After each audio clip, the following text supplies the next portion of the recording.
강혜신의 오늘의 미국.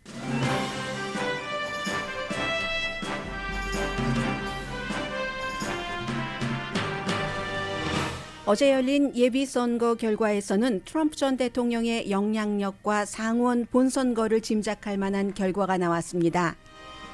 펜실베니아 공화당 유권자는 당에서는 극우라고 염려하는데도 불구하고 트럼프 전 대통령이 공식 지지한 후보를 주지사로 선택했습니다.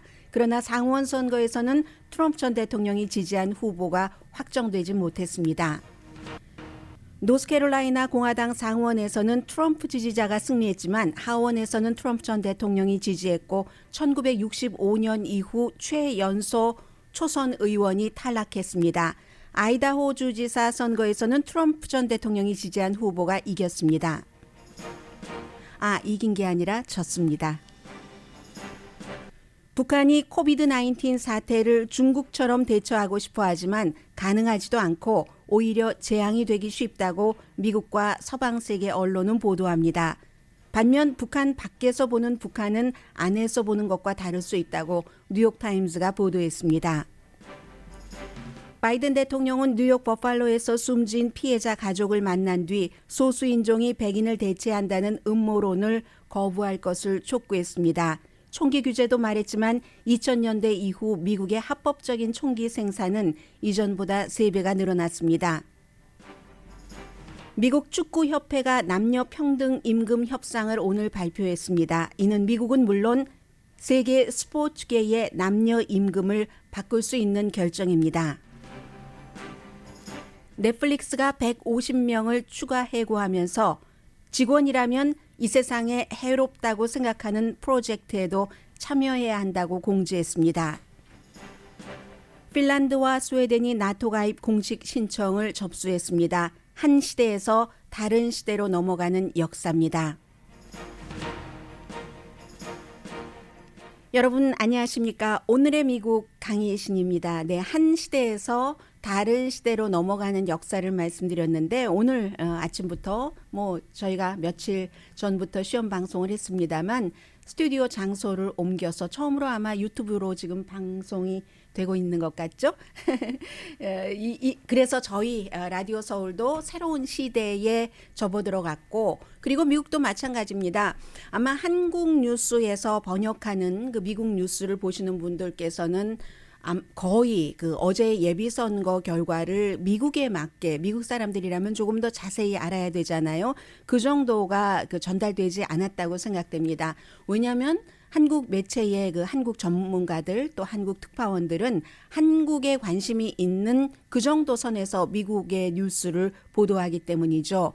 어제 미국에서 여러 주에서 이제 5개 주에서 예비선거가 치러졌는데 그 가운데서도 어느 주에 살고 계시든지 전부 다 여러분들께 공통적으로 해당되는 그런 부분들을 좀 말씀을 드리겠습니다. 이렇게 해서 이제 우리가 11월 달까지 여러분과 제가 함께 가는 거잖아요. 그래서 어제 아주 중요했던 선거가 펜실베니아 주지사, 상원의원, 노스캐롤라이나 주의 상원의원, 하원의원 그 밖에 몇 군데인데 여기서 인물별로 또 트럼프 전 대통령의 정치력 아직도 공화당에서 얼만큼 장악하고 있는가 그리고 또 그 민주당에서도 보통 민주당이 요즘 온건한 사람 하는데 이런 사람이 굉장히 큰 폭으로 당선될 수도 있겠구나 하는 이런 부분들을 그냥 스토리처럼 이야기처럼 들어주시기 바랍니다. 오레곤, 노스캐롤라이나, 아이다호, 켄터키, 펜실베니아에서 예비선거 치러졌고 제일 중요한 건 펜실베니아라고 말씀드릴 수 있습니다. 왜냐하면 분명한 스윙 스테이트이기 때문에 임기 제한으로 민주당 주지사가 물러나게 됐는데 공화당에서 물론 민주당이 전반적으로는 유리합니다. 원래가 민주당의 주지사였기 때문에 공화당에서 트럼프 전 대통령이 지지하는 후보 굉장히 극우였기 때문에 이 공화당은 지금도 걱정합니다. 이 사람이 민주당에서 우리가 주지사 자리를 펜실베니아 가져오지 못하겠네 라고 생각할 만한 후보가 당선이 됐습니다.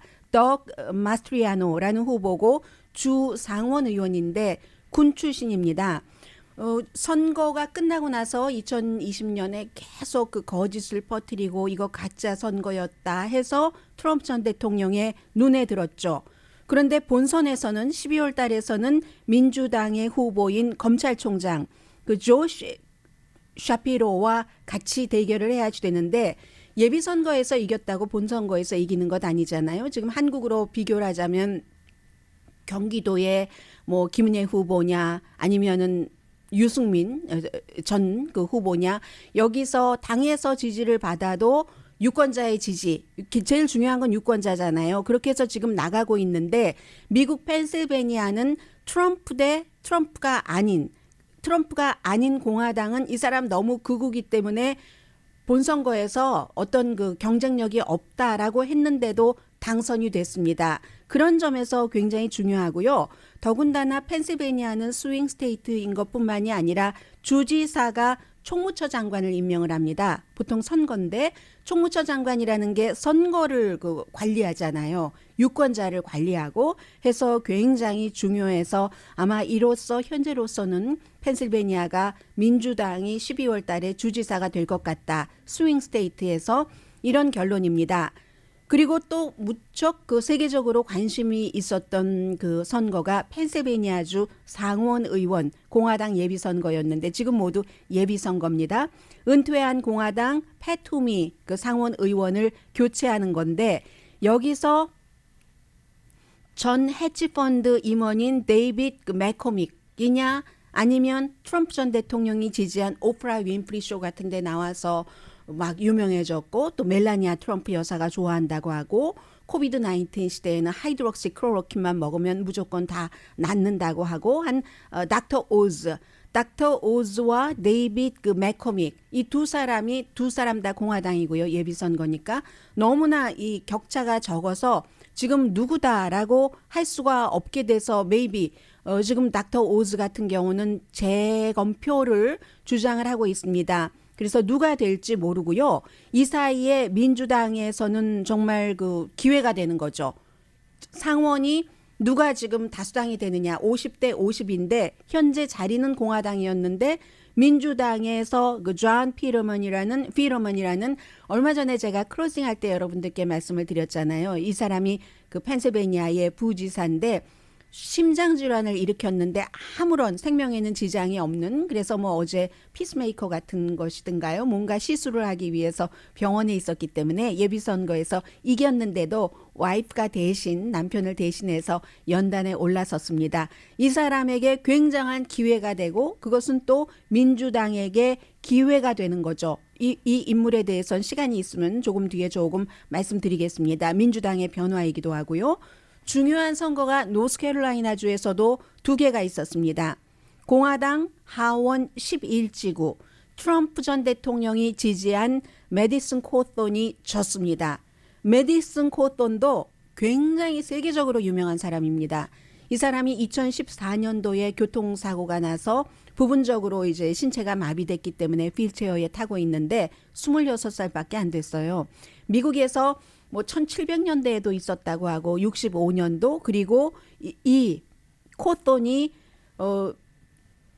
65년 이후에는 연방 하원 의원으로서 최연소입니다. 본인이 이제 이렇게 그 신체적인 어려움을 겪고 하니까 사람들에게 영감을 주는 그런 연설을 많이 하고 다녔고요. 부동산에 투자를 하고 했는데 최근에 스캔들이 무척 많았죠. 뭐 예를 들어서 같은 공화당인데도 공화당 의원들이 무슨 마리화나 코케인 같은 것을 하면서 아주 그 성관계 난잡한 그런 것을 하라고 본인에게 얘기를 했다라고 하든가 아니면 또 뭐 본인이 크루즈 여행을 하면서 뭐 여성의 속옷을 입고 그랬다던가 또 공항에도 2번이나 장전한 채 총을 가지고 가서 이 점은 이제 법적으로 조금 클리어가 돼야지 될 그런 부분이 있는 거죠.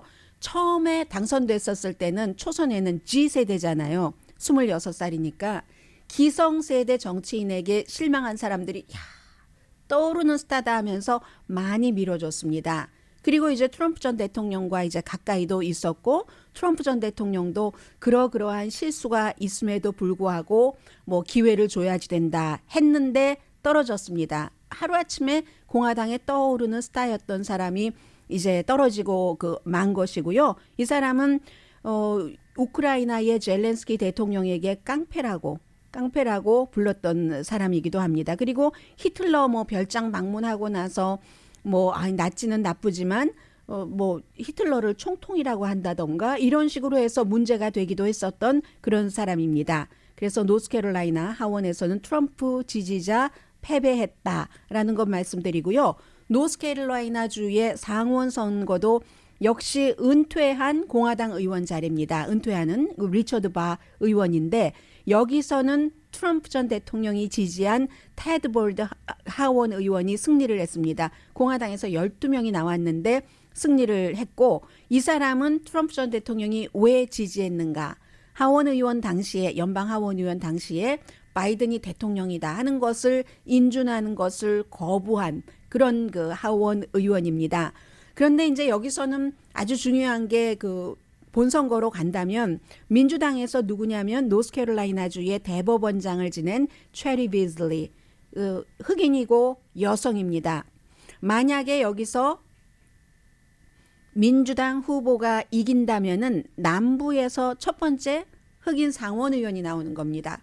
남부에 흑인 하원 의원들은 있습니다. 숨진 사람도 있고 현재도 있고 뭐 사우스캐롤라이나에도 있고 조지아주에도 있었고 하는데 남부에서 상원에서는 처음으로 흑인이 나오게 되는데 글쎄요. 민주당이 2008년 이후에 뭐 대통령이라든가 상원 선거가 노스캐롤라이나 주에서 이긴 적이 없기 때문에 모르긴 모릅니다만 아무튼 지금 상황이 이렇게 돼 있고요. 그리고 또 한 군데 아이다호 주에서도 공화당인 그 브래드 리틀 그 주지사가 자리를 지키는데 이겼습니다. 트럼프 전 대통령이 지지를 한 사람은 부지사입니다. 부지사 여러분들께 뉴스로 전해드렸었는데 여성 부지사인데 주지사가 잠깐 다른 주에 이제 비즈니스 트립을 가면은 이 여성 부지사가 주지사가 없는 사이에 행정명령을 발동을 해서 주지사의 정책을 뒤집었습니다. 예를 들면 아이다호이긴 하지만 백신 접종을 의무화한다던가 이런 형태를 부지사가 뒤집었었어요. 당연히 트럼프 전 대통령의 강한 지지자고 트럼프 전 대통령도 그 당시에 이 코비드에 대해서 여러 가지 이 상황 등등에 해서 이 사람을 지지를 했는데 결국은 그 지고 말았습니다. 그래서 뭐 아이다호는 11월 달에 이 브래드 리틀 현 주지사가 이길 가능성이 굉장히 그 높고요. 그리고 이렇게 보면은 지난번에 예비선거 때는 트럼프 전 대통령이 지지를 했었던 후보들이 거의 이겼었죠. 이번에는 반반 정도인 것 같은데요. 지금 아이다호에서 졌고 또 노스캐롤라이나에서 졌고 펜실베니아 상원에서 닥터 오즈가 지금 뭐 될지 말지 모르고 있는 상태. 그러니까 펜실베니아 주지사 선거에서 이겼고 노스캐롤라이나 상원에서 이겼고 2개 이겼네요. 이렇게 돼서 트럼프 전 대통령의 그 공화당에서의 어떠한 그 위치라고 할까요? 하는 것은 아직도 꺼지지는 않고 있다. 이 정도로 읽으면 되겠죠?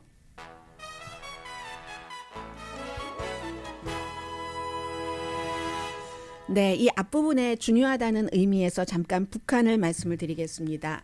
오늘도 세계의 많은 중요한 언론이 북한의 코비드-19을 보도를 하는데 일부에서는 북한이 코비드-19 재앙 직전이다라고 보도를 하고 어떤 매체는 이렇게 나간다면 중국을 모델로 한다면 곧 재앙이 될 것이다. 중국을 모델로 한다는 것이 완전히 폐쇄하고 테스트를 하고 여러 가지 신속한 조치를 한다는 건데 북한은 폐쇄는 가능하지만 테스트라든가 뭐 약품이라든가 백신 등의 신속한 조치는 불가능하잖아요. 그렇기 때문에 안 된다는 겁니다.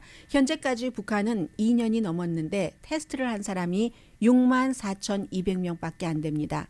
그러면 전체 인구 한 2,500만 명으로 보고 389명 가운데 1명이 테스트했다는 겁니다.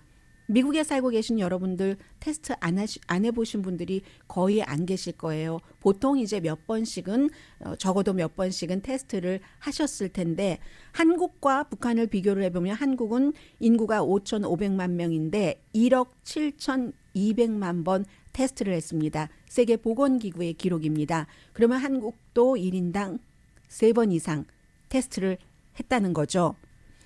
이처럼 테스트도 못하고 테스트 기구도 없고 약도 없고 백신도 없고 그리고 폐쇄만 할 때 이게 성공한다고 그렇게 보는 사람은 아무도 없습니다.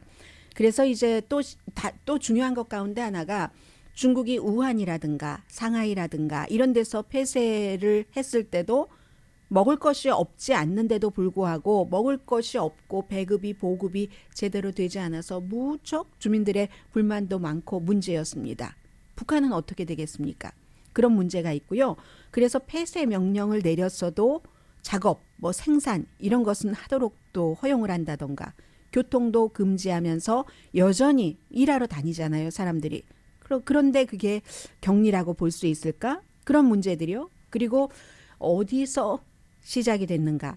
열병식에 참석을 한 대학생이 최근에 중국을 방문한 친척이 있었다 하는 것. 그런 등등 발열이 그렇게 일어났다 하는 것도 있고요. 그럼으로 인해서 앞서 말씀드린 것은 뉴욕타임스나 BBC 방송이나 가디언이나 전부 북한이 재앙으로 갈 수 있다. 여러 가지 조건 때문에 또 안 받아들이고 있고 백신이라든가 의료적으로 도움을 받는 것을 그렇게 생각하고 있는 사람이 있지만 뉴욕타임스와 인터뷰를 한 탈북자로서 북한에서 생활을 해보셨던 의사로 생활을 하셨던가요? 그분은 뭐라고 얘기하냐면 북한은 너무나 고립돼 있기 때문에 지금 상황도 제대로 알 수 없을 뿐더러 고립돼서 예전에 수백만 명이 굶어서 숨졌을 때도 그 강에 둥둥둥 시신이 떠다니기 전까지 북한의 사정을 몰랐다. 그리고 그때까지도 북한 정권은 눈 하나 깜짝하지 않았다. 외부 세계는 북한에 대해서 이렇게 저렇게 정확한 판단을 할 수 없다라고 말했습니다. 잠시 뒤에 미국의 선거를 제외한 더 중요하다고도 할 수 있는 뜨거운 뉴스 전해드립니다. 라디오 서울 방송 오늘의 미국 듣고 계십니다. 네, 며칠 전보다 마이크 소리 좋아졌죠? 네, 저도 볼륨 지금 저에 맞춰서 조절하고 있고요. 며칠 전에 말씀을 드렸었던 그리고 어제도 전해드렸었던 달라스 한인타운에 있는 미용실에서의 총격 사건 세 분 다 안전하시고요. 그 용의자가 어제 36살 제레미 론 스미스라는 흑인 남성인데 2년 전에 그 아시아계 남성과 관련이 된 교통사고 그 이후에 아시아계가 옆에 있다던가 하면은 발작 증상을 보인다던가 망상 증상을 보인다던가 그랬다고 여자친구 등등이 지금 증언을 하고 있고요. 여러 그 정신 상태 때문에 정신병원에 입원을 한 적도 있었고 또 아시안 상사를 말로 공격했다 해서 해고당한 적도 있는데 이 사람이 일단 지금 그 혐오 범죄까지도 합쳐서 수사를 받게 됐습니다. 그리고 이제 미국 대통령의 역할 가운데서 국민들과 직접 1대1로 가장 중요한 것 가운데 하나는 그 위로하는 위로자의 역할이라고 할까요? 이게 한국의 윤석열 대통령이 어제 광주에 다른 장관이나 국민의힘 그 의원들과 함께 내려간 것과 마찬가지라고 할 수 있는데 광주에 여러분들을 위해서 그런데 이제 바이든 대통령은 같은 날 뉴욕 버팔로에서 백인 그 18살의 백인 우월주의자인 그 청소년이라고도 할 수 있죠. 용의자가 쏜 총에 맞은 그 흑인 커뮤니티를 위로하기 위해서 대통령으로서 이제 와이프 퍼스트 레이디와 함께 갔습니다. 와이프가 이렇게 하얀색 꽃다발을 들고 가던데요. 가서 대통령이 얘기한 것이 간단합니다. 이거 테러리즘이다. 국내 테러리즘이다라고 얘기를 했고 그리고 백인들을 열등한 다른 인종이 대체를 한다는 이런 그 되지도 않는 거짓에 이 용의자도 그 사로잡힌 것이고 또 백인 우월주의라는 게 한 집단이 다른 집단에 비해서 굉장히 우수하다던가 열등하다던가 그 어느 집단과 어느 집단이 우수고 열등인 건 다 알고 계시고요. 그것을 독이라고 얘기를 했습니다. 포이즌이라고 얘기를 했고 백인 대체 음모를 퍼뜨리는 사람은 뭔가를 얻으려고 하는 사람이다. 파워라든가 정치력이라든가 이윤이라든가 직접적으로 방송하는 사람들도 그런 목적으로 해서 광고 많이 나오고 회사에 나 광고 많이 내니까 나 봉급 올려줘 연봉 올려줘 이럴 수 있잖아요. 팍스에 누구처럼 박스에 여러 사람들이 그러는 것처럼 그런 형태로 대통령이 지적을 했습니다. 어제 저희가 이제 케이블 같은 것을 다시 신청을 하는데 팍스의 일부 그 퍼스널리티 몇몇 사람에 대해서 그렇게 말씀드리는 것은 꼭 저만 그렇게 얘기하는 게 아닙니다. 케이블을 놓고 텔레비전을 조절을 해주고 하는 그 전문 기술 인력이 와서 텔레비전을 맞춰주고 있는데요. 그분이 그러시는 거예요. 이제 팍스가 이렇게 돌아가니까 터커 칼슨은 뭐 뉴스를 얘기하는 게 아니라 페이크만 말한다. 셔네니티도 그리고 여자 누구지? 이름은 정확히 모르셨어요. 그런 얘기를 하면서 로라 잉그램을 얘기를 하겠죠. 그런 얘기를 하시던데 그게 이제 미국 사람들이 보통 그 팍스를 너무너무 좋아하지 않으시는 분들이 대체적인 시각인 겁니다. 그러면 이 엔지니어는 CNN에 대해서 뭐라고 얘기했는가? CNN은 팍스처럼 팍스의 일부 그 인기 있는 돈 많이 받고 몇천만 달러씩 연봉 받고 일하는 사람들처럼 페이크를 퍼뜨리지는 않지만 좀 센세이셔널하게 하려고 한다. 그것이 싫다. 그렇지만 뭐 그 정도는 그렇지만 이 팍스는 아니다라고 얘기를 했습니다.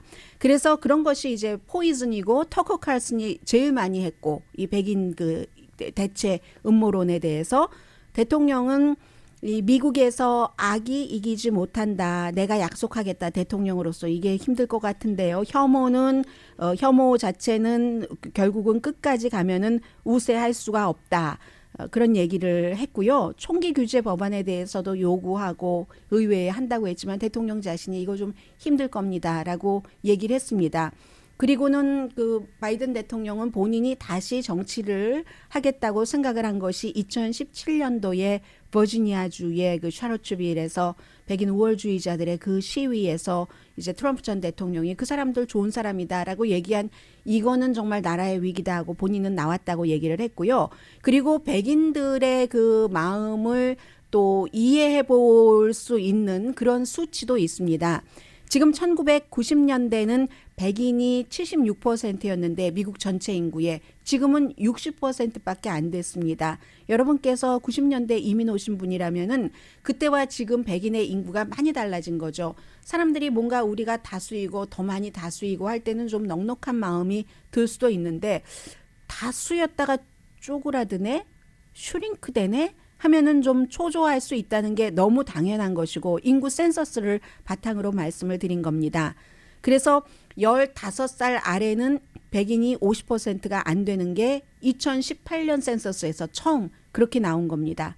라티노와 아시안 이민자가 늘어나면서 라티노가 이제 더 크게 늘어났겠죠. 아시안 이민자도 많이 늘어나서 LA 시장에서도 그 아시안들의 투표가 뭐 스윙 보러가 될 수도 있다라는 얘기까지 나오고 있는데 이제 그런 것들 때문에 이 그 굉장히 그 백인들이 초조한 거기에 이제 트럼프 전 대통령이 지난 4년 내내 인종과 관련해서 이민과 관련해서 뭐 가짜 뉴스를 퍼뜨리고 더군다나 제일 중요했던 것 가운데 하나는 불법 체류자가 들어와서 투표를 한다. 그게 왜 그러는가? 민주당이 그걸 원한다. 본인들에게 복종을 할 만한 이런 그 백인이 아닌 다른 소수 인종들이 이민을 오게 해서 본인들이 정치권에서 천년 만년 누리려고 그런다. 이런 그 주장을 트위터 이런 것을 통해서 굉장히 퍼부었고 트럼프 전 대통령보다 더 어떤 면에선 여론 형성에서는 영향력이 있다고 할 수 있는 터커 칼슨 같은 사람,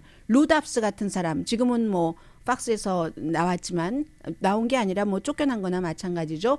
루답스 같은 이런 사람들이 있기 때문에 이런 일이 일어나고 있다고 보는 거죠. 결국은 말로써 이렇게 하다가 정책만 가는 게 아니라 이렇게 테러리즘까지 간다 하는 거죠. 총기 규제에 대해서는 2000년대 이후에 미국의 총기 생산이 그 이전보다 3배가 늘어났는데 단순하게 보면은요. 이게 이제 권총이 많아졌기 때문에 그렇다 하는 건데 여기에도 깊은 뜻이 있고 깊은 정책이 있는 겁니다. 그리고 2000년대 이후에 전체적으로 미국 총이 3배가 늘어났다고 하지만 지난 3년 동안에 굉장히 생산이 많이 됐거든요. 그리고 더 중요한 건 멈출 기미가 보이지 않습니다. 이것을 멈추게 하려면 여러 가지 그 정책을 마련해야지 되는데 공화당이 꽉 잡고 있으면서 여기에 대해서는 전혀 협조를 해주지 않습니다. 그러니까 대규모 이 총기 구매가 붐이 일어나고 그리고 AR-15 이번에 버팔로에서도 AR-15 카피한 것 같은 총이었는데요. 이 빈티지 샵에서 18살이 올해 샀다는 그런 건데 이 대량 살상 무기니까 사람을 쉽게 많이 숨지게 할 수 있는 겁니다. 그런 무기들이 샌디훅부터 캘리포니아주에서 몇 번이나 일어났었던 교회 등등에서 일어난 총격 사건에 사용이 돼서 아주 순식간에 사람들을 그냥 많이 숨지게 하는 그런 일이죠. 그리고 또 고스트 총이라고 하죠. 제대로 이렇게 추적이 되지 않는. 왜냐하면 인터넷 같은 데서 부품으로 팔아서 조립을 할 수 있는 그런 총들 해서 경찰이 2021년도에 뭐 제조하는 총이 유령총으로 알려진 추적이 불가능한 이런 것을 회수를 한 게 19,344정이었는데 2016년 5년 전보다 10배나 늘어난 수치라는 겁니다. 계속 어제 바이든 대통령이 얘기한 것에 일리가 있는 겁니다. 내가 총기 규제를 의회에서 통과시켜 주도록 노력은 하겠지만 I'm not sure. 알 수 없다. 이건 표를 줘야지 되는데 그 표를 주는 정치인들이 총기협회로부터 굉장히 많은 돈을 정치 자금을 받고 있기 때문에 이 총기 규제 한다 하면은 정치 자금 못 받고 정치인으로서 당선되는 선거 기금이 부족하게 되고 이래서 안 해주는 물론 그 가운데는 일부 정말로 뭐 와이오민주라든가 이런 형태로 사냥으로 기반이 돼서 그 사냥이 개인의 그 패밀리들 간의 뭐 어떤 그 우애 애정 같은 것도 되고 또 먹는 게 될 수도 있잖아요. 산골에서는 비프처키 같은 게 왜 만들어졌겠습니까? 그런 곳에 그 총에 대한 것과 그냥 취미로 뭐 이것도 사고 저것도 사고 한 뭐 200개 정도 우리 집에 200정 정도 이런 사람들이 있다니까요. 미국에. 그건 다른데 규제가 지금 어려운 겁니다. 그런데 총기 생산의 붐은 2004년도에 공격용 무기요. 말하자면 AR-15과 같은 이런 것을 그 전에 금지를 했었습니다. 금지를 했었는데 금지를 했었을 때는 당연히 민주당이 다수당이었을 때였습니다. 그런데 2004년도에 이게 만료되면서 그 당시에 공화당이 강하게 밀어붙여서 이걸 더 이상 금지가 안 되게 된 거죠. 이거 이제 연장을 하려고 민주당에서 많이 노력을 해봤는데 연장이 안 된 겁니다. 그랬기 때문에 이제 총기 그 생산의 붐이 굉장히 많이 일어났다. 2004년 이후에 그렇게 보시면 되고요. 미국에서 매년 국내에서 총기가 만들어지는 게 2000년도에 390만 개였답니다. 390만 개요. 로스앤젤레스 시의 인구와 거의 비슷한 390만 개였는데 그게 20년이 지나가니까 1130만 개가 됐습니다. LA 카운티보다도 더 많은 LA 카운티 인구보다도 많은 그 정도로 됐습니다. LA 시에서 LA 카운티 정도로 됐다. 이 정도로 보시면 되는데 그럼 187%가 증가한 것이라고 수치상으로는 나옵니다. 인구 증가는 2000년과 2020년도를 비교를 해보면 18%밖에 안 되거든요. 그럼 인구 증가하는 것과 비교를 하더라도 총의 증가가 인구 증가보다도 10배 이상 늘어났다는 얘기가 되는 겁니다. 그러면 누구에게 좋은가? 뭐 개인이 총을 잘 관리를 하고 전혀 그 범죄 저지르지 않고 하는 사람은 물론 그 헌법에서도 보장한 것과 같은 권리가 있다고 하지만 견물생심이라고 총이 있고 더 잘 드는 총이 있고 하면 써보게 되고 범죄에 쓰게 되고 욱하는 마음에 총을 쏘게 되고 하는 범죄가 그래서 총기 범죄가 많이 그 일어나는 거고요. 또 최근에는 권총을 굉장히 많이 제작하기 때문에 한 전체적으로 50%가 권총이고 그러면 사람들이 생각을 할 거예요. 그럼 그 가운데서 미국에서 총이 만들어졌다고 다 미국에서 써? 네. 이런 종류의 총은 미국에서 거의 그 수출을 하는 비율이 무척 낮습니다. 그래서 그렇게 볼 수 있고요. 미국에 현재 어느 정도 총이 있는가? 인구가 3억 3천만 명인데 미국은 인구보다도 더 많은 4억 개의 총이 있습니다. 4억 자루의 총이 한 자루도 없는 사람도 있지만 뭐 몇백 자루 있는 사람도 있기 때문에 그러니까 2020년부터 지금까지 총기 관련 살인이 굉장히 늘어나고 총기 판매도 늘어나고 하는 미국의 또 다른 현실입니다. 잠시 뒤에 경제 뉴스 전해드립니다.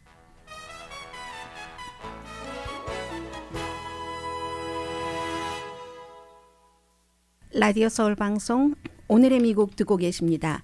네, 이 넷플릭스가 10년 만에 처음으로 가입자가 줄어든 뒤에 어제 150명을 해고했습니다. 일종의 해고인데 중요한 변화죠. 최근에 고용하고 그리고 해고한 이런 사람들도 많기 때문에 넷플릭스 내부의 반발도 무척 심하다고 하고요. 그리고 아니 이렇게 금방 해고할 것 같으면 그 정도로 이 분야의 판을 못 읽었다는가 200일입니다. 네. 저한테 물어보신 거 아니세요? 네, 지금 저희가 이 스튜디오로 전부 점검을 해서 총 감독님이 여기 지금 들어와 계십니다. 이광호 감독님이세요. 네. 해서 최근에 고용하고 최근에 이제 감원된 사람들 불만도 크고 어떠한 해고를 하면서 이게 개인의 역량이 부족해서 그런 게 아니라 전반적인 우리 업계의 변화 때문입니다. 비용 절감을 위해서 우리가 해고할 수밖에 없습니다라고 얘기를 하고 있는데 여기서 중요한 것이 한 가지가 넷플릭스가 어제 직원들에게 어떻게 공지를 했는가 하면은요. 논쟁적인 프로그램이 분명히 우리 넷플릭스에 들어있다. 그리고 일부 직원은 우리 넷플릭스의 프로그램 가운데서 세상에 해가 되는 프로그램이 있는데 왜 우리가 그런 프로그램을 사람들에게 보내야지 되는가라고 항의하는 사람도 있다고 했습니다. 그렇지만 넷플릭스가 주장한 것은 우리 넷플릭스에서 근무를 하려면 그 같은 것들도 다 그 같은 프로젝트에도 참여를 해야지 됩니다. 그게 뭐 좋은 것이건 나쁜 것이건은 보는 사람이 시청자가 판단할 일이다라고 얘기를 했거든요. 싫으면 그만둬라 이 얘기이기도 하고요. 이게 이제 한동안 페이스북에서 트위터에서도 부분적으로 많이 지적이 됐었던 거죠. 페이스북에 특히 내부 고발자가 얘기를 했었던 것처럼 어린이에게 해로운 그런 컨텐츠가 올라오는 것도 뻔히 알면서 페이스북이 돈 벌기 위해서 광고로 돈 버니까는요. 뻔히 알면서 그런 것을 전혀 제재하지 않았다. 뭐 비슷하다고도 볼 수 있죠. 넷플릭스도 세상에 해가 되는 프로그램인 게 분명히 보이는 것은 있잖아요. 너무나 폭력적이라든가. 싫으면 그만둬라. 어제 그런 얘기까지 했습니다. 한때 엔터테인먼트 산업에 정말 떠오르는 스타였고 누가 넷플릭스를 맡겠어? 라고 생각을 했는데 고군분투를 하는 겁니다. 불과 몇 개월 사이에. 이게 넷플릭스의 얘기고요. 오늘 아침에 이 미국 축구협회가 남녀 평등하게 임금을 주기로 협상을 했다고 발표를 했더니 세계에서 보도를 합니다. 왜냐하면 이게 미국에서 시작되면 세계 스포츠 업계에도 전부 영향을 미칠 수 있는 그 정도의 요소이기 때문입니다. 그래서 이제 미국 축구연맹의 신디 팔로콘 회장이 역사적인 순간이다. 판도를 바꿨다. 세계의 게임도 바꿀 잠재력이 있는 결정이다. 라고 얘기를 했습니다.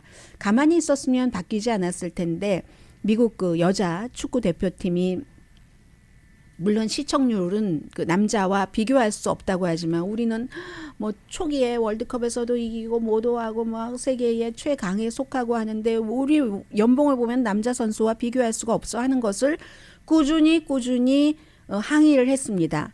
물론 그 사이에 많은 사람들은 다르잖아. 남자 축구 보는 거와 여자 축구 보는 게 광고가 다르고 하니까 처우가 다를 수밖에 없어라는 많은 이유가 있었음에도 불구하고 조목조목 여자 축구팀은 세계 랭킹 1위 그 축구 대표 선수를 선두로 해서 왜 이게 남녀가 임금이 평등해야지 되는가 하는 것을 계속 어필을 하고 고소까지 했죠. 고소해서 2월 달에 미국 축구연맹이 2,400만 달러에 이제 합의하기로 했죠. 그 당시에도 이제 거대한 승리다 했는데 오늘 발표한 것은 월드컵뿐만이 아니라 많은 텔레비전 수익에 대해서 그리고 무슨 보너스 같은 것 아주 동등하게 심지어 어디 이제 경기를 하러 가면 남자 선수들이 묵는 호텔, 여자 선수들이 묵는 호텔에도 차이가 있었는데 이런 거 다 없애고요. 또 하나 평등해야 되잖아요. 남녀가 평등해야 되기 때문에 여자 선수들에게는 지난 25년 동안 엄마들이 이렇게 출장 가면서 경기하고 하면 아이들을 볼 수가 없잖아요. 해서 양육비가 지급이 됐습니다. 똑같이 남자 선수에게도 양육비가 여자 선수가 25년 동안 받았던 그런 것들 다 소급할지는 모르겠어요. 그런데 분명한 것은 지금부터는 남자 선수에게도 양육비를 주고 아마 여자 선수들이 25년 동안 받았던 것 그것은 어떻게 할지 모르겠어요. 아무튼 이렇게 해서 이것도 주목하고 있고 우정국이 이번에는 지난번에 4개 줬던가요? 가정당 8개. 가정당 최대한 줄 수 있는 것을 16개로 뭐 한 사람 사는 집도 있고 4사람 사는 집도 있으니까는요. 해서 코비드 19 그 테스트 기구를 보낸답니다. 우정국에서 직접 보내니까 뭐 여러분들께서 특별히 하실 일은 없는 것 같고요. 자, 이런 내용이 있고 또 하나 이 경제적인 것과 연관된 것은 잠시 뒤에 전해드리겠습니다.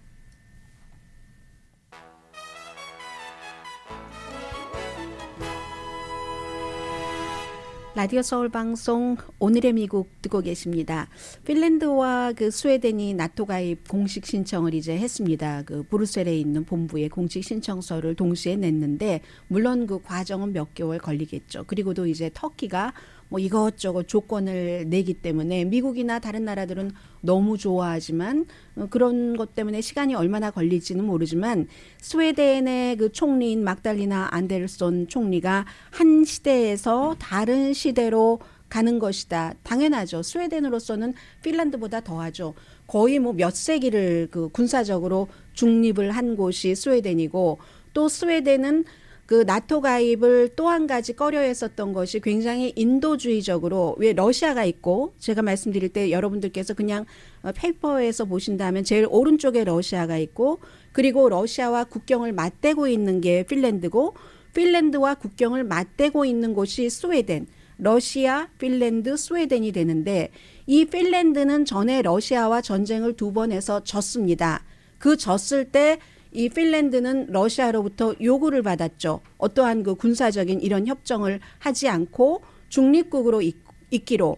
그렇게 됐을 경우 스웨덴이 이것을 깨고 스웨덴이 만약에 나토에 가입을 한다면 샌드위치가 되잖아요. 핀란드가 샌드위치가 되면서 그 당시에 91년도 바르샤바 조약이 있었는데 바르샤바 조약은 나토에 반대하면서 니키타 프루시초프가 만들었는데 우리가 나토에 가입하면 핀란드는 지금 민주주의 국가로 하고 싶어 하는데 서방 세계 민주주의로 하고 싶어 하는데 러시아가 핀란드에게 바르샤바 조약에 가입을 하라고 하겠구나. 그럼 우리 이웃이 샌드위치가 되고 우리 이웃 핀란드가 고립이 되겠네 하면서 스웨덴은 이제 나토 가입을 그 안 해왔었던 그런 이유가 있답니다. 그래서 스웨덴을 굉장히 그 우아한 그 인도주의 차원에서의 중립국가다라고도 얘기를 하는데 결국은 러시아가 우크라이나를 침공함으로 인해서 우크라이나가 나토에 가입하려고 했다는 그것으로 침공을 함으로 인해서 스웨덴과 핀란드가 다 같이 이제 나토에 가입을 할 수밖에 없는 전에는 핀란드에서요 거의 모든 사람이 지난해까지만 하더라도 나토에 가입하는 것을 원치 않았습니다. 왜 러시아를 화내게 해야지 돼? 이런 생각이 많았겠죠. 그런데 딱 우크라이나를 보니까 나토에 가입을 해야 되겠네. 나토라는 것이 가장 강한 가장 강하기도 하고 성공하기도 한 군사 동맹이잖아요. 이제 핀란드와 스웨덴이 시간 문제지 어떻게 하든 터키를 설득시키겠죠. 미국을 중심으로 해서 가입이 되면은 32개국입니다. 당시에 바르샤바는 뭐 한 10여 개국 정도 됐었잖아요. 91년도에 없어졌고.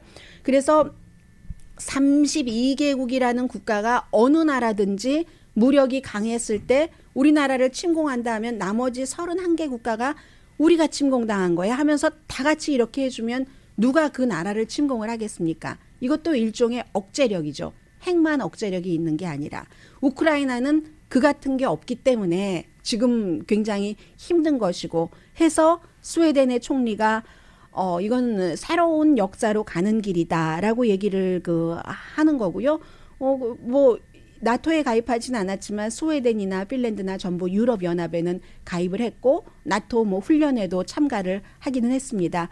어쨌든 이렇게 될 때 러시아가 뭐 말트 그 최단 그 경로인 말트로 뭐 여러 가지 선박이 다닐 텐데 그때 나토 동맹국에게 굉장히 통제가 되는 거죠. 오히려 그 매를 그 벌었을 수도 있는 거죠. 블라디미르 푸틴으로서는. 그리고 내일 백악관에 핀란드와 이 스웨덴 대표를 바이든 대통령이 초대를 해서 이 문제를 더 단단하게 확실하게 박아두는 거죠. 팍스에서 20년 일하던 크리스 월러스가 CNN에 오자마자 CNN 플러스라는 것이 거의 망했어요. 안 했는데 그게 또 끝이 아닙니다. 팍스에서와 마찬가지로 주말에 돈을 벌기 위한 게 아니라 공정한 방송을 하는 그런 프로그램을 맡게 됐답니다. 강혜신이었습니다.